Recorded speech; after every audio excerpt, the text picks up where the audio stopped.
Under the scorching Arizona sun, Ezekiel Thomas, a rancher struggling with the grief of losing his wife, Martha, finds himself drawn into a haunting encounter with Tobias Crane, a veteran of the Civil War who seems to know far too much about Martha's past.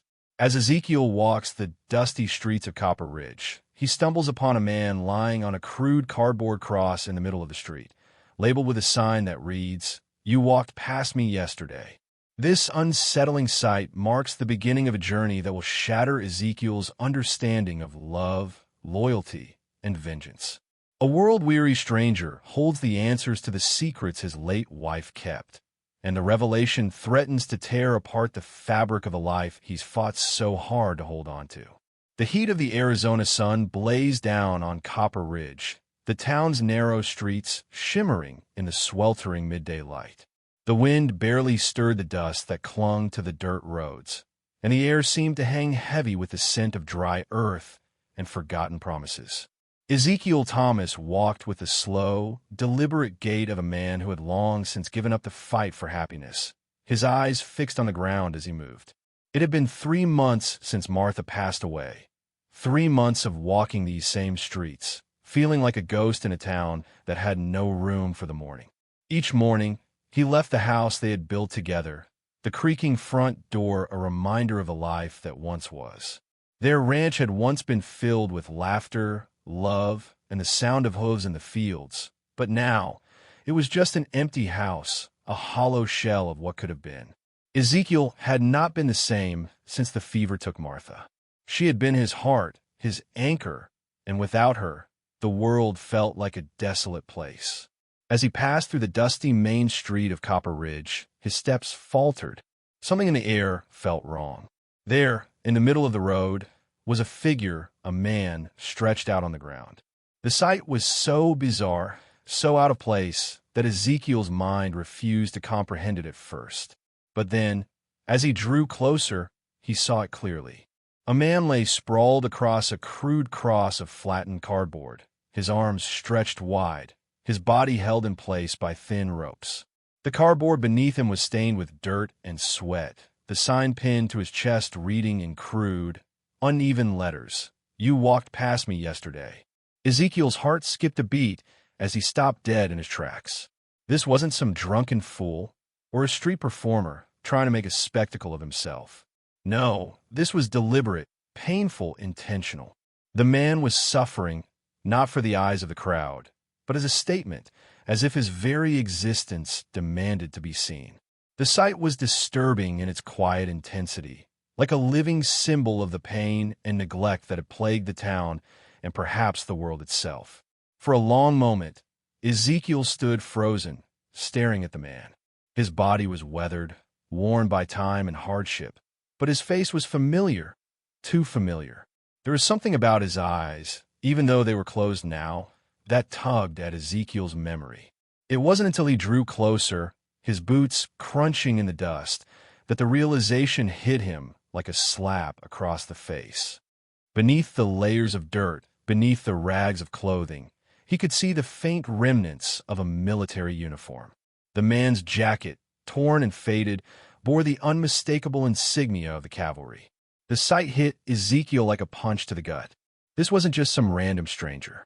This was a veteran, a man who had fought for his country, perhaps the same country that had left him to rot on a street corner, ignored by the very people he had once protected. The thought of that left Ezekiel shaken, his knees weak as the weight of his own grief pressed down on him like a heavy stone. He had walked past this man countless times without ever giving him a second thought. How many times had he passed by suffering while drowning in his own sorrow? How many others were there, people in need, people who had been discarded and forgotten while he wallowed in his pain? The guilt washed over him in a wave, and Ezekiel felt the sting of it like an open wound.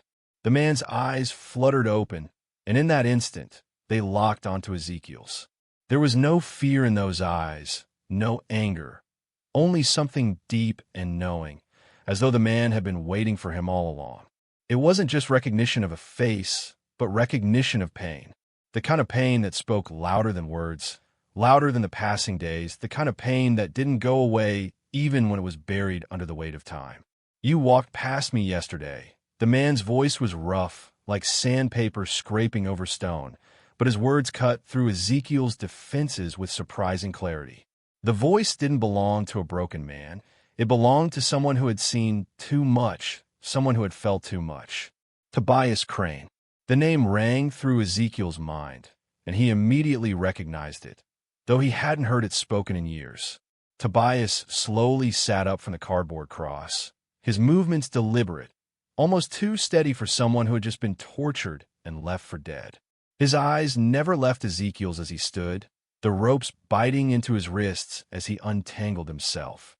There was something unsettling in the way he moved, a kind of calm strength that was both unnerving and magnetic. This man, this veteran, was not a victim, not even a survivor. He was something else entirely. Ezekiel took a cautious step forward, his heart pounding in his chest. "Tobias Crane?" he asked, his voice tight, unsure. Tobias nodded, the faintest of smiles pulling at the corners of his lips. "Been a long time since anyone remembered me. 3 months, to be exact," he said, his gaze piercing as it never wavered from Ezekiel's face. 3 months, and you're still walking these streets, pretending like nothing's changed. "Well, it has, friend. It has." Ezekiel's pulse quickened. He wanted to look away, to ignore the truth that was staring him down, but he couldn't. Tobias was right. He had walked past this man, this veteran, and so many others like him, without a second thought. And now, the guilt gnawed at him, deeper than it ever had before. The dusty wind kicked up again, carrying with it the scent of the desert and the weight of years gone by. Tobias stood in front of him now, the man he had ignored, the man who had witnessed his pain and now sought to make him see the world through a different lens. "You're not the only one carrying pain, Ezekiel," Tobias said, his voice steady. "You're not the only one lost out here in this desert, but you've got the chance to do something about it. The question is, are you ready to see the truth?" Ezekiel stared at the man, at the wreckage of his own soul reflected in Tobias's weathered eyes. The man had been crucified on the very street he walked daily. He had been ignored, discarded, and yet here he stood, asking Ezekiel to confront the truth, the pain that he had run from for so long. Ezekiel nodded slowly, the weight of his grief and guilt settling over him like a blanket.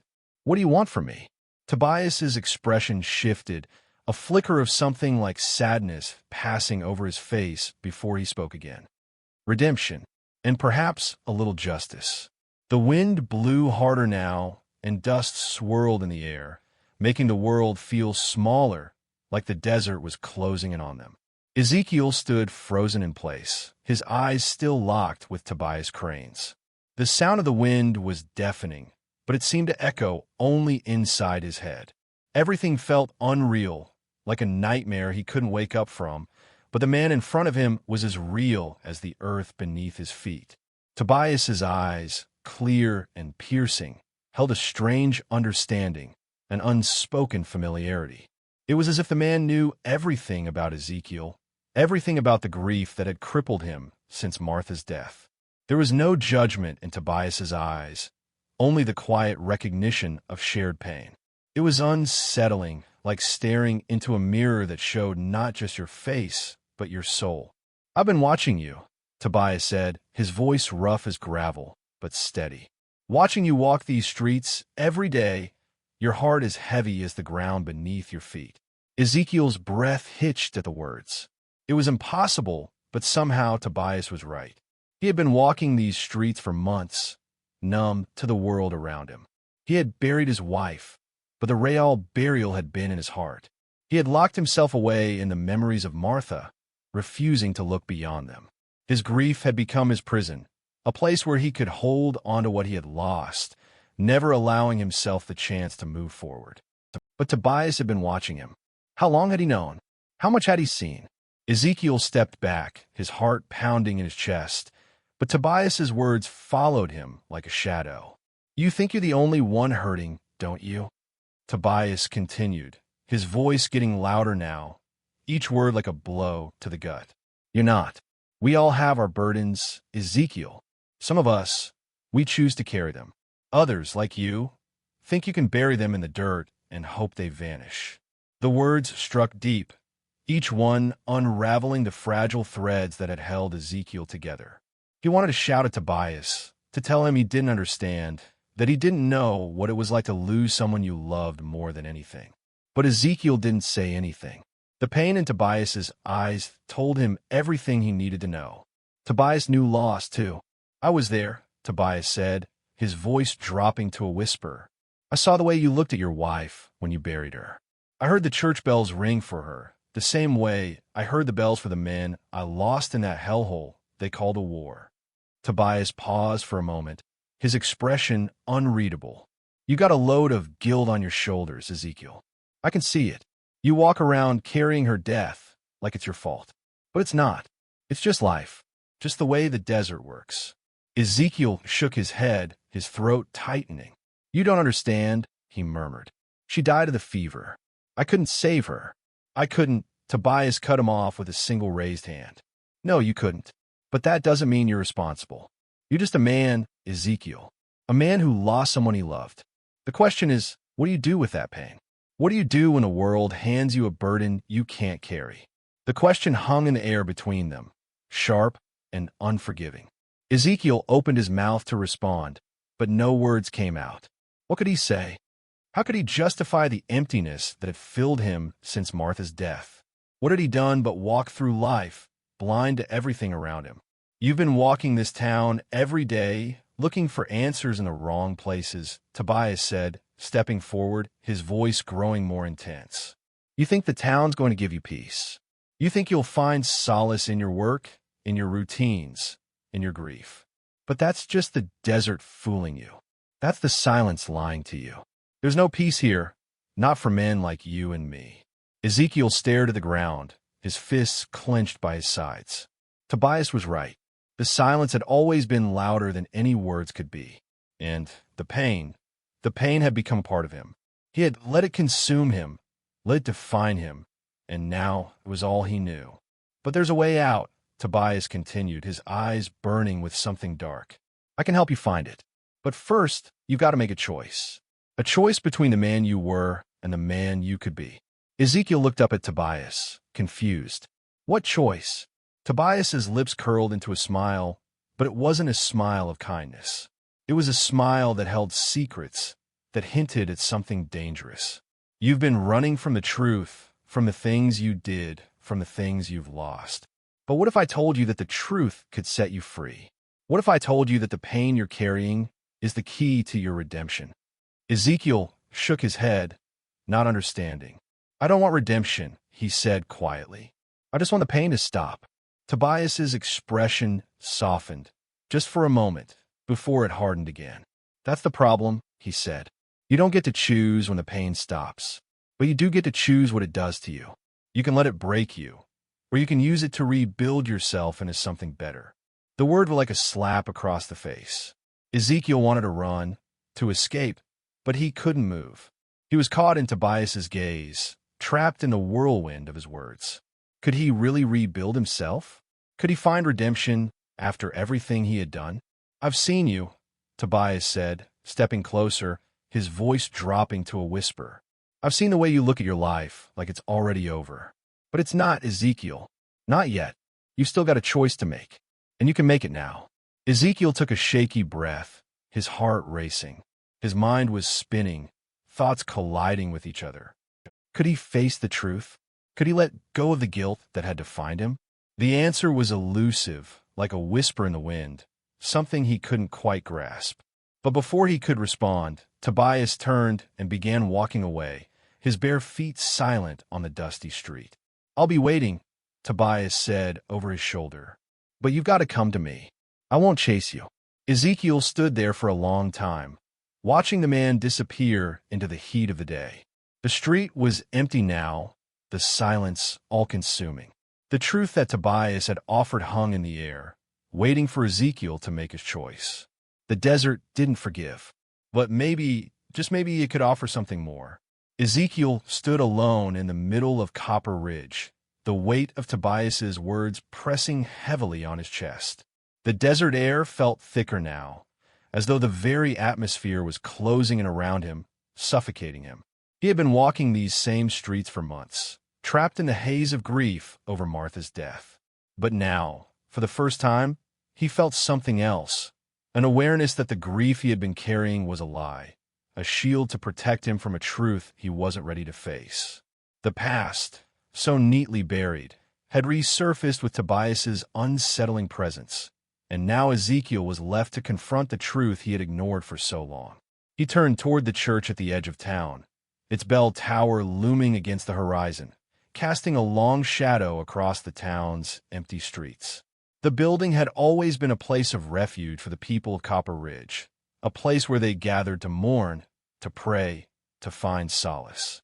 But today it felt different. It felt like a place where Ezekiel's entire world was about to collapse. Tobias had told him where to go, where Martha had gone every Tuesday for 2 years. But the words Tobias had spoken, the accusation in his voice, she was meeting him there, had shaken Ezekiel to the core. His mind raced as he walked towards the church, the thoughts swirling faster than he could process them. How could this be? How could Martha, the woman he had loved and trusted, have kept such a secret from him? The woman who had promised him, day after day, that she was devoted to him, that her heart belonged only to him. He had never suspected a thing. And now, in the midst of his grief, he had to face the truth that Martha had not been the woman he had thought her to be. His feet moved slowly, like they were carrying him through thick mud. The distance to the church felt endless, each step a burden he couldn't shed. The sun hung low in the sky, casting long, slanted rays across the dusty street. The wind had picked up again, swirling the dust in lazy spirals. It was the kind of evening that promised nothing but more heat, more suffocating silence. As he neared the church, the door stood ajar, a thin line of light spilling out from within. He hesitated, taking in the sight of the familiar building. So many memories tied to this place. Memories of Martha's voice, of their laughter echoing against these very walls. The weight of those memories felt like a heavy chain pulling at his chest, each link forged by years of love and devotion. But now, each memory felt false, a lie built on a foundation of secrets. He pushed the door open slowly, the creak of the hinges loud in the stillness. Inside, the church was dimly lit, the smell of incense and old wood filling the air. The pews were empty, save for one figure standing near the altar. The sheriff. His back was to Ezekiel, but there was no mistaking the man's presence. It was Sheriff Coleman, the man who had been Ezekiel's friend, the man who had comforted him during the darkest days of his grief, the man who had told him, over and over, that he was there for him. And now, Ezekiel knew the truth would be revealed. The man he had trusted was the one who had stolen Martha from him. Ezekiel's hand tightened around the locket Tobias had given him earlier. He hadn't wanted to believe it, hadn't wanted to confront this truth, but the evidence was clear now. The locket, the picture, the letters, it was all real. Martha had been meeting the sheriff here, in this very church, lying to him every week about visiting her sister. And all the while, Ezekiel had been a fool, blind to the signs, too caught up in his own sorrow to see what was right in front of him. The sheriff turned around slowly, his face momentarily frozen in shock before he quickly masked it with a smile. "Ezekiel," he said, his voice smooth, but there was a tension beneath it, a nervousness that hadn't been there before. "What brings you here?" Ezekiel's pulse quickened as the words he had been holding in for months finally broke free. "You," he said, his voice rough, the anger burning in his chest. "You brought her here, didn't you? All those Tuesdays. You made her lie to me." Sheriff Coleman's smile faltered, but only for a moment. "Ezekiel, I never meant for it to happen like this. Don't lie to me." Ezekiel spat, his words filled with venom. "You think you can just walk around this town with that badge on your chest and act like nothing happened? Like you didn't steal her from me? You didn't just take my wife. You took everything I believed in. And now I know it wasn't just the fever that took her from me. It was you." The sheriff took a step forward, his eyes darting to the door, then back to Ezekiel. He seemed to be weighing something in his mind, his expression changing from calm to something more guarded. I never meant to hurt you, Ezekiel. I was there for you when you needed me. You have to understand, Martha, she came to me. She came because she needed something I could give her, something you couldn't. Ezekiel felt his chest tighten, his hands shaking with fury. You used her. You used her kindness. You used her love, and you made her feel like she had to betray me. I loved her, damn it. I loved her more than anything. And you took that away from me. Coleman's eyes dropped to the floor, and for a moment, Ezekiel thought he saw something like regret flash across the sheriff's face. But it was gone as quickly as it came. I didn't mean for it to happen like this, Coleman repeated, his voice softer now, but there was no real apology in it. Only guilt and a desperate attempt to justify his actions. But Ezekiel wasn't listening anymore.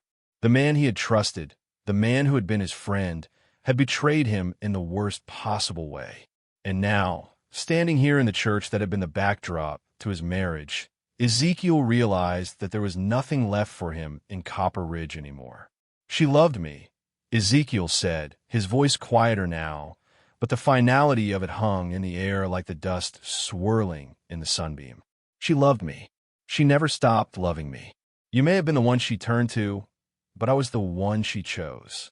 You'll always be the man who took her away from me, and I'll never forgive you for that. The sheriff opened his mouth to respond, but Ezekiel turned and walked out of the church, the door creaking behind him. He didn't need to hear any more excuses. The truth had been laid bare, and there was nothing left to do but walk away.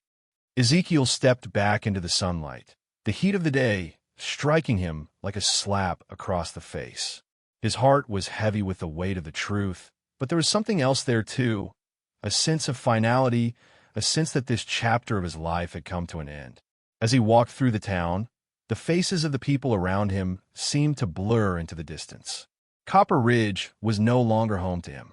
The place had become a prison, and he had spent too long locked inside it. But the road ahead was uncertain. It always had been, and as he left Copper Ridge behind, he knew that the only way forward was to make peace with the past, to bury the anger and the grief, and to find a new way to live.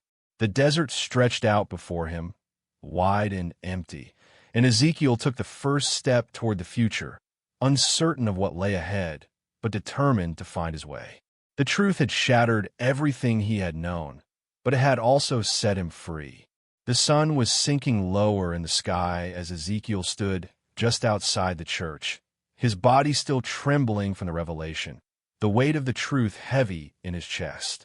The air, once thick with the heat of the day, had begun to cool, the oppressive desert sun now softening into the deep amber of twilight. But for Ezekiel, the world had not softened. It felt as sharp and unforgiving as the very desert that stretched endlessly around him, a reminder of everything he had lost and everything he was about to lose. He stood there, staring at the church's door, his mind caught between two worlds, the one he had known with Martha, full of love and loyalty, and the one that was unfolding before him, full of betrayal, vengeance, and an unbearable truth. The man who had been his friend, his confidant, was now a stranger, someone who had deceived him, someone who had taken what was most sacred to him. Behind him, the street was still. The only sound was the soft whisper of the wind as it stirred the dust, but Ezekiel knew that silence wouldn't last long. Tobias Crane had been right. Things were changing. And the man who had stood by his side all these years, Sheriff Coleman, had shown his true face. What would he do now? Would he let the anger consume him, like so many others who had fallen to their own thirst for revenge? Or would he walk away from it all and try to make sense of the twisted mess that his life had become?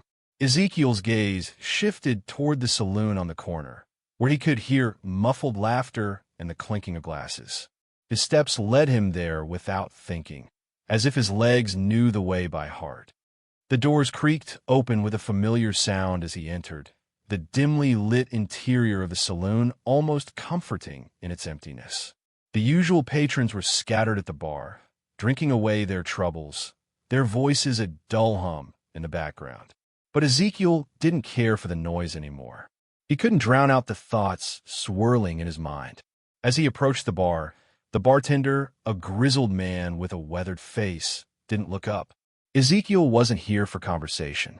"Whiskey," Ezekiel muttered, his voice rough from the dryness of his throat. The bartender poured the drink, sliding the glass over to him. Ezekiel stared at the amber liquid for a moment, watching the way it sloshed in the glass, feeling the heat rise in his chest just by looking at it. He had spent so much of his life drinking to forget the losses, the pain, the betrayals. But tonight, the whiskey felt like a poison. He wasn't drinking to numb the hurt. He was drinking because he didn't know what else to do. "You planning on doing something about it?" The voice came from behind him, low and grating. Ezekiel didn't need to turn around to know it was Tobias. He could feel the man's presence like a weight in the air. Ezekiel didn't answer. He took a long sip of the whiskey, the burn of it doing nothing to ease the tightness in his chest. Tobias moved beside him, his movements slow, deliberate, like a predator stalking its prey. "You can feel it, can't you?" Tobias's voice was quiet, but it carried in the space between them. "That pull inside you, the need for justice. You've got that fire in your gut, just like I did when I found out about her. You want to tear him apart, don't you?" Ezekiel clenched his jaw, his fingers tightening around the glass. "You think you know me? You don't know a damn thing." Tobias chuckled, the sound harsh and hollow. "Oh, I know exactly what you're feeling. You're like me. You've been wronged, betrayed, and now you're stuck with the choice of what to do next. Vengeance is a hell of a thing, Ezekiel. It's easy to want it. It's harder to live with it once you've taken it." Ezekiel turned his head to meet Tobias's eyes, the anger rising in him. "What are you trying to get me to do, Tobias? Help you kill a man who's already got blood on his hands?" Tobias leaned in closer, his voice low. "No, I'm trying to get you to see that you're not just a victim, Ezekiel. You're a man who's got a chance to do something right for once. A chance to make him pay, to make him suffer like the rest of us have. He stole your wife, he destroyed your world, and now you've got a chance to take something back. To make him feel what we've all felt." Ezekiel closed his eyes, the words swirling in his head. He could hear the soft sound of Tobias's breath beside him, feel the weight of his stare. Part of him wanted to believe Tobias, wanted to give in to the rage that burned in his chest.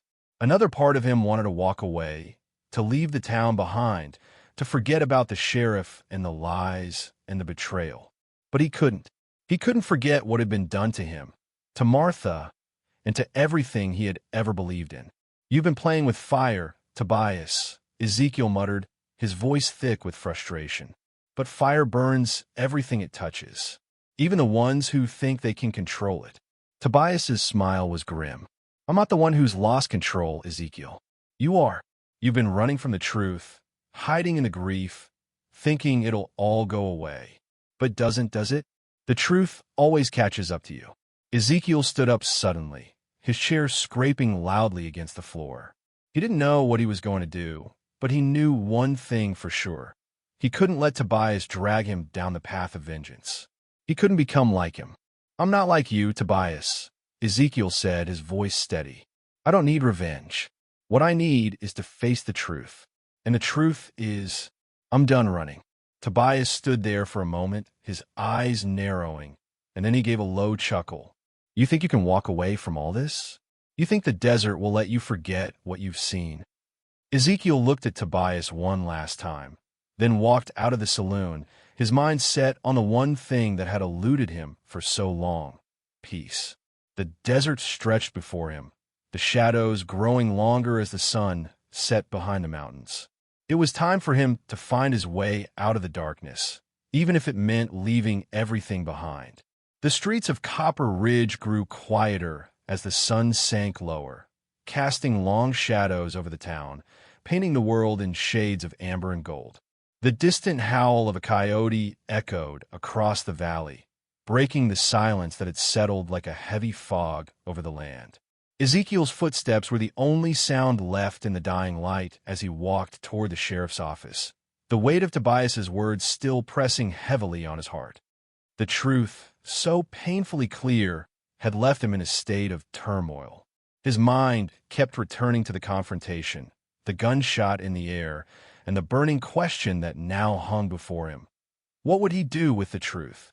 As he approached the sheriff's office, The familiar wooden door creaked on its hinges, the same door he had passed through so many times before, but today it felt different. The very air around him seemed thick with tension.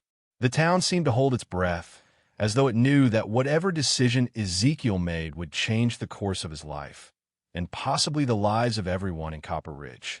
Inside the office, the sheriff sat behind his desk, the same quiet, dignified figure who had offered Ezekiel comfort during the darkest days of his life. But today, the sheriff's face seemed different. There was a tightness in his expression, a wariness that hadn't been there before. His eyes flickered up as Ezekiel entered, a faint smile appearing on his lips. "Ezekiel, what brings you here?" Sheriff Coleman's voice was calm, almost too calm, as if he were expecting something, but not quite sure what. Ezekiel didn't speak right away. He stood there, watching the sheriff, seeing the man for what he truly was, a man who had betrayed him, who had stolen everything Ezekiel held dear, and now wore the mask of a lawman. His hands trembled slightly, but he couldn't let himself show the weakness. He had been weak for far too long. "Let's cut the small talk, Coleman," Ezekiel said, his voice hard and unforgiving. "I know what you did. I know about Martha, and I know about Andersonville. You left your men to die, just like you left me to die in that marriage. You lied to me, and I want to know why." Sheriff Coleman's face stiffened, and for the first time, Ezekiel saw the cracks in the man's facade. The sheriff didn't respond immediately. His eyes darted toward the door, as if considering his options. But Ezekiel wasn't giving him the chance to lie anymore. "You think you could just stand there, acting like everything's fine, like you haven't destroyed lives? I'm not here to hear your excuses. I'm here to hear you admit it. Admit what you did to Martha. Admit what you did to those men in the camp." Ezekiel's voice cracked with emotion, but he didn't care.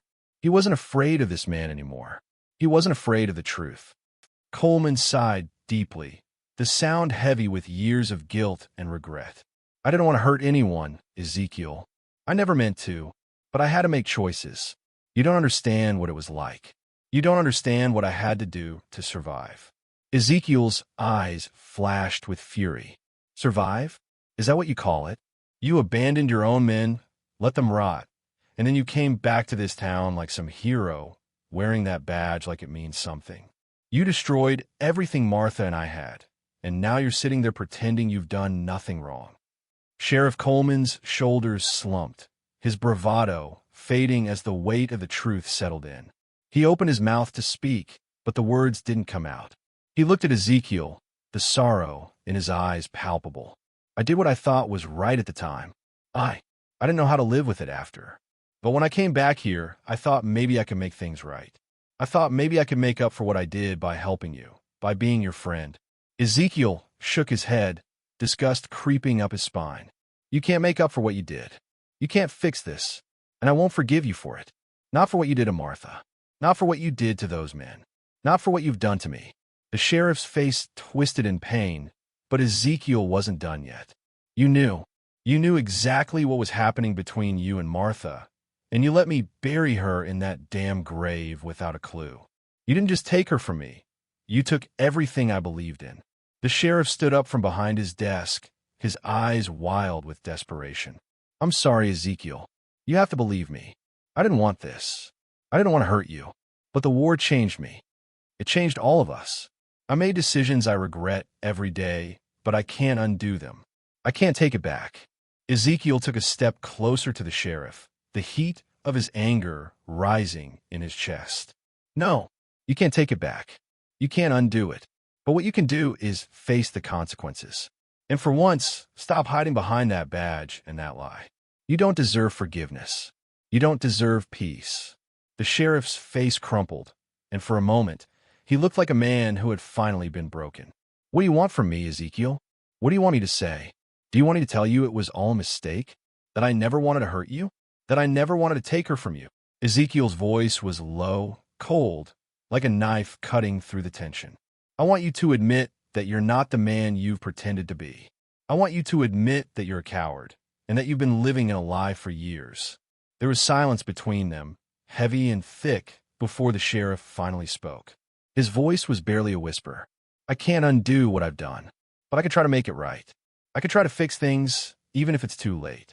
Ezekiel didn't believe him. The man in front of him was nothing but a broken shell, too far gone to ever make amends for what he had done. And maybe, just maybe, that was the hardest truth to face. Turning away, Ezekiel stepped toward the door. You could try, Coleman, but don't expect me to be around to see it. You've made your bed, now lie in it. With that, he walked out into the street, the weight of his decision still heavy in his chest. But for the first time in months, he felt a flicker of something, freedom. He had faced the truth, and now he was ready to let go of the past. He wasn't sure where he would go or what the future held, but one thing was certain. It was time to move on. Ezekiel stood in the middle of Copper Ridge's dusty street, the weight of everything he had just learned pressing down on him like the unbearable heat of the desert sun. The air felt thicker now, as if the very atmosphere had absorbed the secrets of the town, and they were now hanging over him like an invisible cloud. He had confronted Sheriff Coleman, had heard the man's confession, and yet the truth felt hollow. What did it matter now? What did it change? Behind him, the sheriff's office door creaked open, and a voice echoed down the street. Ezekiel, wait. He turned, surprised to see the sheriff emerging from the office, a look of desperation in his eyes. There was something different in his posture now. It wasn't the confidence of a man in control, but the frailty of someone who had been stripped of their lives. For a moment, Ezekiel felt a flicker of pity for him, but it was quickly drowned by the tide of anger and betrayal that surged through his chest. Just leave me be, Coleman, Ezekiel muttered, his voice rough from the tension, but he didn't turn to walk away just yet. Please, Coleman said, his voice hoarse, pleading. I never meant for it to end like this. I've made a hell of a lot of mistakes, Ezekiel, but I never wanted you to feel like this. You have to believe that. You have to believe that I never wanted to hurt you. Ezekiel's eyes narrowed as he finally spoke, the words heavy with the burden of years spent living in a lie. It's too late for that, Coleman. You've already hurt me, more than you could possibly know. The sheriff's face darkened, and for a moment, there was nothing but the tense silence of the town. The street, so familiar, suddenly felt foreign, like a place that didn't belong in Ezekiel's life anymore. He didn't know what to do with himself, what to make of everything that had just come to light. His marriage, his grief, everything he had built his life on now felt like a lie he couldn't outrun. I don't expect forgiveness from you, Ezekiel, Coleman said quietly, stepping closer, as if the weight of his guilt had finally overcome his pride. But there's something I need you to know, something you should understand about what happened, about what I did. Maybe you'll never forgive me, but I need to tell you, for your own sake. Ezekiel stood still, his hand resting on the handle of his revolver, his heart beating heavily in his chest. What more could you possibly say? Coleman hesitated, his face a mixture of shame and regret. I was trying to save us both. When I found out about the war, about what was happening at Andersonville, I was caught between a rock and a hard place. I didn't have a choice. I had to do what I thought was necessary. I left them behind, yes, but I thought I was saving lives in the process. I didn't think about the cost, not then, not until it was too late. Ezekiel's breath caught in his throat, the memories of Martha, the grief of losing her still too raw. That's your excuse? You thought you were saving lives by leaving them to die. His voice broke with bitterness. You let them die. You let them rot. And you, he cut himself off, his throat tightening, the anger boiling up again. You came back here, acting like you did something noble. You wore that badge like it meant something. I wore it because I thought I could do better, Coleman replied, his voice shaking. I thought I could help the people here, help you. But everything I've done, every decision I made, it's all been a mistake. And now, it's too late to fix it. I see that now. I see what I've lost. The silence stretched between them, and for a long moment, Ezekiel could feel the weight of the town around him, the harsh sun beating down, the distant wind stirring the dry earth beneath their feet. He had spent so many months drowning in the lies, pretending he could move on, but the truth was heavier than anything he had imagined. The man in front of him had been his friend, his confidant, and now he was a reminder of the painful lessons of betrayal, of love lost, and of the life that would never be the same again. Ezekiel lowered his gaze, feeling the familiar anger shift into something else. Something he hadn't expected. "You don't get to fix this, Coleman. You can't fix what you've done. But I can make it right," Coleman said, stepping closer, his voice almost pleading. "I can't bring back Martha. I can't undo the past. But there's still a chance for us to do something, for you to do something, Ezekiel. I can help you find peace. I can help you move on." Ezekiel clenched his fists, the weight of the sheriff's words pressing down on him. But something inside him snapped. "No, you can't." His voice was steady, cold. "I've been running from the truth for months. I've been hiding from what happened, and maybe that's the real reason I'm standing here now.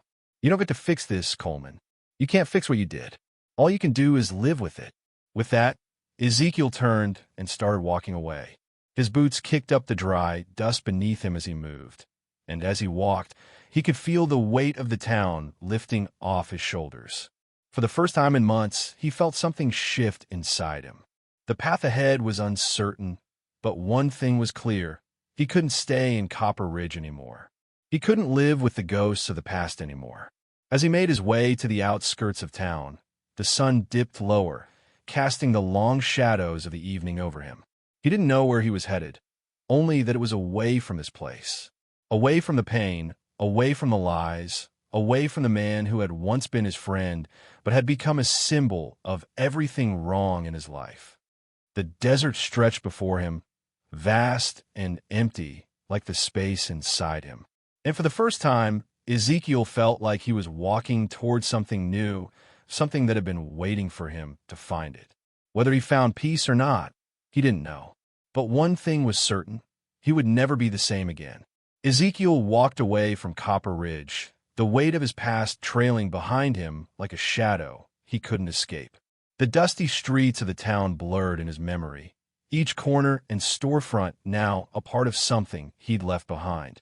The sun had almost disappeared below the horizon, casting a reddish glow across the vast expanse of desert that stretched before him, a lonely and unforgiving landscape. He didn't know where he was going, only that he couldn't stay. With each step, he felt the sting of his betrayal, the bitterness of Martha's death, and the knowledge that he had been living a lie for far too long. The man he had trusted, the man who had been there for him during his darkest moments, had taken everything from him. And now, standing on the outskirts of the town, Ezekiel had a choice to make: to keep running from the truth or to face it head-on. As he moved deeper into the desert, the wind picked up, carrying the scent of sagebrush and dry earth with it. The land was empty, just like the feeling inside him, a hollow emptiness that he didn't know how to fill. He had lost his wife, his peace, and now he had lost his innocence. The weight of it all pressed down on him like the crushing heat of the sun. But in the distance, he could see something that made him pause, a flicker of light, small and dim, barely visible against the darkening sky. His heart skipped a beat as he walked toward the light, his instincts telling him that he wasn't alone out here in the vastness of the desert. He had seen something, or perhaps someone, a figure moving in the distance, barely visible against the backdrop of the fading light. The wind howled through the desert, but didn't mask the sound of boots on dry ground, the subtle crunch of gravel beneath careful steps. Ezekiel's hand instinctively moved to the revolver at his side, but he didn't draw it. He wasn't looking for a fight. He wasn't looking for trouble. But trouble had a way of finding him, just like the past always seemed to catch up with a man, no matter how far he ran. The figure came closer, and as the light of the fading sun illuminated the stranger's face, Ezekiel's breath caught in his throat. The man was dressed in tattered clothes, a rough, worn-out hat pulled low over his brow. His face was weathered and scarred, but there was something about him, something in his eyes, that struck Ezekiel to his core. The man didn't look like anyone Ezekiel had seen before, but his presence was unmistakable. This was a man who had seen death, who had lived through the kinds of things that could change a person forever. "You're a long way from home, ain't you?" the stranger asked, his voice low and gravelly. The wind kicked up around them, sending a gust of sand swirling between them, but the man didn't flinch. Ezekiel stared at him for a moment, unsure how to respond. "I'm not looking for company," he finally said, his voice colder than he intended. "Just passing through." The stranger nodded, as though he had expected this response. He didn't press any further, but his gaze lingered on Ezekiel, as though he was studying him, seeing past the surface to the pain beneath. "The desert doesn't forgive easily," he said, his words slow, deliberate. "But then again, neither do men." Ezekiel's chest tightened at the man's words. Was this another test? Another reminder of the choices he had made? The past had a way of finding its way into the present, no matter how far man tried to run. "I didn't ask for your wisdom," Ezekiel muttered, his hand still resting on his revolver. He wasn't sure why he felt threatened by the stranger, but there was something about him that unsettled him. Maybe it was the way he seemed to know exactly what was going on inside Ezekiel's head, as if he could see through the walls Ezekiel had built around himself. The man didn't seem offended by Ezekiel's words. Instead, he let out a small laugh, the sound rough and filled with regret. "Doesn't matter if you asked for it or not, son. You're in the desert now, and the desert always gets its due." Ezekiel took a step back, suddenly aware of how vulnerable he felt standing there in the open. The desert stretched out before him, empty and endless, like his own future. Where was he going? What was he looking for? He had no answers, just questions that seemed to grow with each passing day. The stranger didn't seem to notice Ezekiel's unease. He simply kept walking, heading in the same direction, the flicker of light that had drawn Ezekiel's attention slowly fading behind him. "You got a name?" the stranger asked without turning around. Ezekiel hesitated. He hadn't used his name in months. What difference did it make now? But then he realized it was a way to keep moving, a way to keep going. "Ezekiel," he finally said. The man nodded, but didn't respond. He just kept walking, and for a moment, Ezekiel stood there, watching him disappear into the distance. The light from the town had faded, and now there was only the darkening expanse of the desert before him. As he watched the stranger walk away, something inside Ezekiel shifted. The words the man had spoken lingered in the air like a warning, but they weren't just about the desert. They were about life, about choices, and about the heavy weight that came with them. The desert didn't forgive, and neither did man. But could a man forgive himself? Ezekiel didn't know the answer, but he knew he couldn't keep running from the truth anymore. The past had its hold on him, but it didn't have to define him. Not anymore. With a deep breath, Ezekiel turned and started walking again, his steps slow and measured as he moved further into the desert, toward whatever fate awaited him. The road ahead was uncertain, but for the first time in months, he felt the stirrings of something new inside him. Redemption, maybe, or at least the hope of it. The desert stretched on, vast and empty, but the one thing it offered was space. Space to make a choice. And that, Ezekiel thought, was something he had never had before. The desert, vast and endless, stretched before Ezekiel like a canvas, the setting sun casting its final light across the horizon. The man who had crossed his path, Tobias Crane, was gone, swallowed by the wasteland as quickly as he had appeared, leaving behind only questions and a deeper ache in Ezekiel's heart. The desert had tested him, forced him to confront the truth of his past, and now, as the shadows grew long, Ezekiel felt the weight of that truth settle heavily on his shoulders. He had walked away from Copper Ridge, the town where his life had once felt whole, and now he stood in the middle of a desert he didn't understand, surrounded by the weight of his own choices. The memories of Martha still lingered, haunting him, and the knowledge that she had kept secrets from him twisted like a thorn in his side. But in the silence of the desert, Ezekiel understood something. The weight of his past could crush him, or it could shape him into something better. The choice was his. His boots kicked up dust as he walked, but for the first time, it didn't feel like he was running. He wasn't running from the past anymore, not from the pain or the regret. He was walking toward something new, something uncertain, but something that held the possibility of peace. The desert didn't forgive easily, and neither did the world. But maybe, just maybe, he could learn to forgive himself. The wind carried a soft whisper, the rustle of sagebrush, and the faint echo of a coyote in the distance. It was the sound of life continuing, of the world moving forward, whether man was ready or not. And Ezekiel knew that, like the desert, he would continue moving too. He wasn't sure where the road would lead. Maybe he would find a town where the ghosts of his past didn't follow him. Maybe he would find something more, redemption, perhaps. But as the light faded and the stars began to fill the sky, Ezekiel didn't need the answers. He didn't need to know where his journey would take him. For the first time in months, he was free. The burden of his grief and his guilt had not disappeared, but it had loosened its grip. He had faced the truth about Martha, about Coleman, and about himself. He had made the hard choice to leave the past behind, to walk away from the lies and the pain. And maybe, just maybe, that would be enough. In the end, it was the desert that had given him this gift, this moment of clarity, this freedom. The same desert that had taken so much from him had also offered him the chance to start anew. He didn't know what tomorrow would bring, but the stars above were steady, and the wind that carried them across the barren land seemed to promise something better. As Ezekiel walked through the night, the desert stretched endlessly before him, and for the first time in a long time, he felt hope stir in his chest. He would find his way, one step at a time, and maybe, just maybe, he would find peace along the way.